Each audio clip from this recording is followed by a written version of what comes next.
છઠ્ઠો સ્કંદ 12મો અધ્યાય વૃત્રાસુરનો વધ। શ્રી સુખદેવજી કહે છે, હે રાજન, વૃત્રાસુર યુદ્ધભૂમિમાં પોતાના શરીરનો ત્યાગ કરવા ઈચ્છતો હતો, કારણ કે તેના માટે ઇન્દ્ર પર વિજય મેળવીને સ્વર્ગ મેળવવું તેના કરતાં ભગવાનને પ્રાપ્ત કરવા એ શ્રેષ્ઠ હતું। તેથી જેમ પ્રલયકાળના જળમાં અસુર મધુ કૈટભ ભગવાન શ્રી વિષ્ણુ પર પ્રહાર કરવા માટે દોડ્યા હતા, તેવી જ રીતે આ વૃત્રાસુર ત્રિશૂળ ઉઠાવીને ઇન્દ્ર પર તૂટી પડ્યો। વીર વૃત્રાસુરે પ્રલય વેળાને આગની જ્વાળાઓ જેવા તીક્ષ્ણ અણીઓવાળા ત્રિશૂળને ઘુમાવીને અત્યંત વેગથી તે ઇન્દ્ર પર ચલાવ્યું અને અત્યંત ક્રોધપૂર્વક સિંહ ગર્જના કરીને તે બોલ્યો, પાપી ઇન્દ્ર, હવે તું બચી શકીશ નહીં। તે ભયંકર ત્રિશૂળ ગ્રહો અને ઉલ્કાની જેમ ચક્કર લગાવતું આકાશ માર્ગે આવી રહ્યું છે, એ જોવા છતાં પણ ઇન્દ્રે કોઈ પણ પ્રકારનું અધૈર્ય દર્શાવ્યું નહીં અને એ ત્રિશૂળને તથા એની સાથે જ વાસુકી નાગ જેવી વૃત્રાસુરની વિશાળ ભુજાને પોતાના 100 ગાંઠોવાળા વજ્રથી કાપી નાખી। એક ભુજા કપાઈ જવાથી વૃત્રાસુર અત્યંત ગુસ્સે થયો અને તેણે વજ્રધારી ઇન્દ્રની પાસે જઈને તેમની હડપચી એટલે કે દાઢી પર અને ગજરાજ ઐરાવત પર પરીઘથી એવો પ્રહાર કર્યો કે તેમના હાથમાંથી વજ્ર પડી ગયો। વૃત્રાસુરનું આ અત્યંત અલૌકિક કામ જોઈને દેવો, અસુરો, ચારણો, સિદ્ધો વગેરે બધા જ તેની પ્રશંસા કરવા લાગ્યા, પરંતુ ઇન્દ્રનું આ સંકટ જોઈને એ જ બધા વારંવાર હાહાકાર કહેતા ચીસો પાડવા લાગ્યા।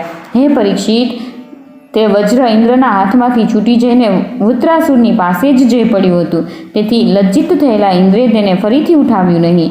ત્યારે વૃત્રાસુરે કહ્યું, ઇન્દ્ર, તું વજ્ર ઉઠાવીને પોતાના શત્રુનો વધ કર, આ વિષાદ કરવાનો સમય નથી।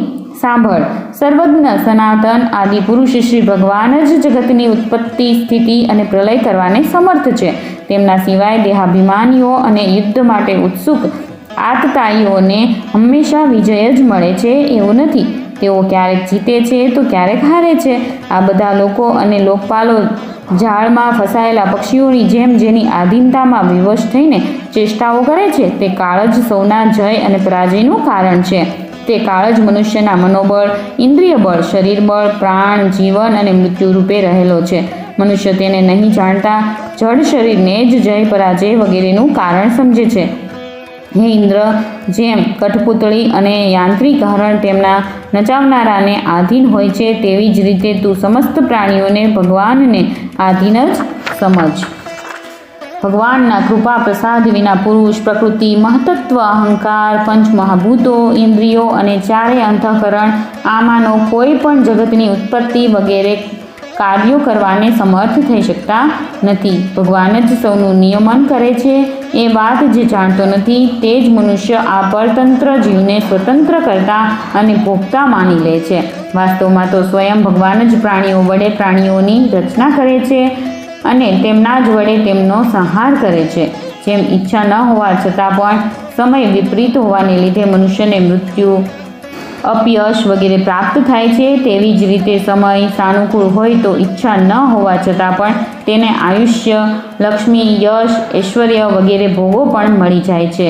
તેથી યશ, અપયશ, જય પરાજય, સુખ દુઃખ, જીવન મરણ આ દ્વંદ્વો પૈકીના કોઈ એકની ઈચ્છા કે અનિચ્છા નહીં રાખતા બધી જ પરિસ્થિતિઓમાં સમભાવપૂર્વક રહેવું જોઈએ। હર્ષ કે શોકને વશીભૂત થવું જોઈએ નહીં। સત્વ, રજ અને તમ આ ત્રણેય ગુણ પ્રકૃતિના છે, આત્માના નહીં। તેથી જે મનુષ્ય આત્માને તેમનો સાક્ષી માત્ર જાણે છે, તે તેમના ગુણો કે દોષોથી લેપાતો નથી। હે દેવરાજ ઇન્દ્ર, મને જ જુઓ ને, તમે મારા હાથ અને શસ્ત્ર કાપી નાખીને એક રીતે તો મને પરાસ્ત કરી દીધો છે, તો પણ હું તમારા પ્રાણ લેવા માટે યથાશક્તિ પ્રયત્ન કરી જ રહ્યો છું। આ યુદ્ધ છે શું? એક પ્રકારનો જુગાર જ ને। આમાં પ્રાણ હરવાની હોડ લાગે છે, બાણોરૂપી પાસા નાખવામાં આવે છે અને વાહન જ ચોપાટ એટલે કે શતરંજ છે। આમાં પહેલેથી એ જાણી શકાતું નથી કે કોણ જીતશે અને કોણ હારશે।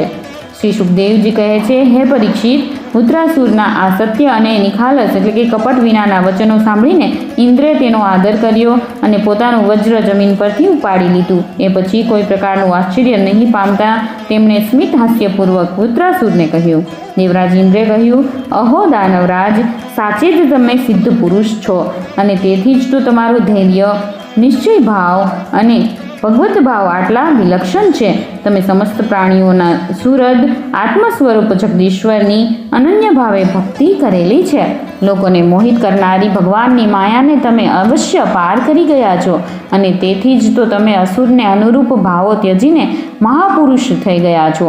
અવશ્ય એ મોટા આશ્ચર્યની વાત છે કે તમે રજોગુણી પ્રકૃતિના હો તો પણ તમારી બુદ્ધિ વિશુદ્ધ સત્વ સ્વરૂપ ભગવાન શ્રી વાસુદેવમાં દ્રઢતાથી જોડાયેલી છે. જે પરમ કલ્યાણના સ્વામી ભગવાન શ્રી હરિના ચરણોમાં પ્રેમમય ભક્તિભાવ રાખે છે તેને જગતના ભોગોની ભલા શી જરૂર? જે અમૃતના સમુદ્રમાં વિહાર કરી રહ્યો છે તેને ક્ષુદ્ર ખાબોચિયાના જળથી શું પ્રયોજન? શ્રી સુખદેવજી કહે છે, હે રાજન, આ પ્રમાણે યોદ્ધાઓમાં શ્રેષ્ઠ મહાપરાક્રમી દેવરાજ ઇન્દ્ર અને વૃત્રાસુર બંને જણ ધર્મનું તત્વ જાણવાની અભિલાષાથી એકબીજા સાથે વાર્તાલાપ કરતા પરસ્પર યુદ્ધ કરવા લાગ્યા. હવે શત્રુદમન વૃત્રાસુરે ડાબા હાથથી પોલાદનો બનેલો એક અત્યંત ભયાનક પરીઘ ઉઠાવીને આકાશમાં ઘુમાવ્યો અને તેનાથી ઇન્દ્ર પર પ્રહાર કર્યો. પરંતુ દેવરાજ ઇન્દ્રે વૃત્રાસુરના તે પરીઘને તથા હાથીની લાંબી સૂંઢ જેવી તે ભુજાને પોતાના 100 ગાંઠોવાળા વજ્રથી એકસાથે છેદી નાખ્યા. મૂળમાંથી બંને ભુજાઓ કપાઈ જવાથી વૃત્રાસુરના ડાબા અને જમણા બંને ખભાઓમાંથી લોહીના સ્ત્રોત વહેવા લાગ્યો. તે સમયે તે એવો દેખાવા લાગ્યો કે જાણે ઇન્દ્રના વજ્રના પ્રહારથી પાંખો કપાઈ જતા કોઈ પર્વત આકાશમાંથી પડી ગયો હોય. હવે પગે ચાલતા ફરતા પર્વતરાજ જેવા અત્યંત મહાકાય વૃત્રાસુરે પોતાની હડપચીને ધરતી સાથે અને ઉપરના હોઠને સ્વર્ગલોક સાથે ફેલાવ્યો તથા આકાશ જેવડા ગહન મોઢાથી, સાપના જેવી ભયંકર જીભથી તેમજ સાક્ષાત મૃત્યુ જેવી વિકરાળ દાઢોથી જાણે કે ત્રણેય લોકને ગળી જતો પોતાના પગના પ્રહારોથી ધરતીને કચડતો અને પ્રબળ વેગથી પર્વતોને ઉલટા સુલટા કરતો તે ઇન્દ્રની પાસે આવ્યો અને તેમને તેમના વાહન ઐરાવત હાથી સહિત એવી રીતે ગળી ગયો કે જેમ કોઈ પરમ પરાક્રમી અને અત્યંત બળવાન અજગર હાથીને ગળી જાય. પ્રજાપતિઓ અને મહર્ષિઓ સહિત દેવોએ જ્યારે જોયું કે વૃત્રાસુર ઇન્દ્રને ગળી ગયો છે ત્યારે તો તેઓ બધા અત્યંત દુઃખી થઈ ગયા અને દુઃખી થઈને હાહાકાર કરવા લાગ્યા અને મહાન અનર્થ થઈ ગયો એમ કહીને વિલાપ કરવા લાગ્યા.